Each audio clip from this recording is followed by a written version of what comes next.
Now we move on to the fourth fight of the night. This one is Bartosz Fabinski versus Andre Muniz at 185 pounds. The Butcher Bartosz, he's from Poland. He's 15-3 and 34 years old. He's 6 feet tall with a 75-inch reach, and he's 3-1 inside of the UFC.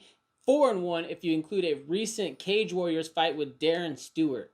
So originally he was scheduled to fight another opponent on the UFC, but the event was canceled due to COVID. Darren Stewart and the Butcher were matched up in Cage Warriors after that for some reason. And then Bartosz actually beat him there. Both of those guys are still under contract with the UFC. The UFC just moved that fight to Cage Warriors to get those guys a fight.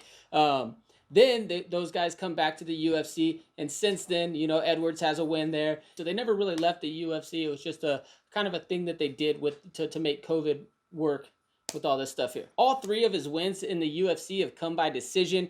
He has wins over Emil Meek, Hector Urbina, and Gareth McLellan inside the UFC. Bartosz is the former PL MMA 185-pound champion. He's the Octagon MMA tournament champion as well. Currently, Bartosz has 8 knockouts and 7 decisions on his record. He's been submitted 2 times and he's lost by decision 1 time. Now he's going against Andre Muniz. Andre's from Brazil and he's 19-4 in MMA. He's 30 years old, 6 feet 4 inches tall, and he has a 71-inch reach. He's 30 years old, 6 feet 1 inches tall, and has a 78-inch reach.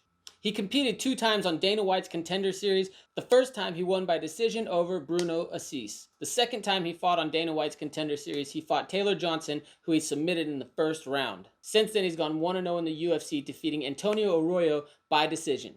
He's currently on a 5-fight win streak, and he hasn't lost a fight since 2016. He started competing in Brazilian Jiu-Jitsu at age 15, and he's got a Brazilian Jiu-Jitsu black belt as well. He's been practicing in Muay Thai for about as long as he's been doing Jiu-Jitsu, and he really likes to try to mix those things together. He has 12 submission wins, 4 knockout wins, and 2 decision wins on his record. He has, however, been knocked out 4 times in his career. In this fight, though, I predict Andre Muniz to win by submission in the first round.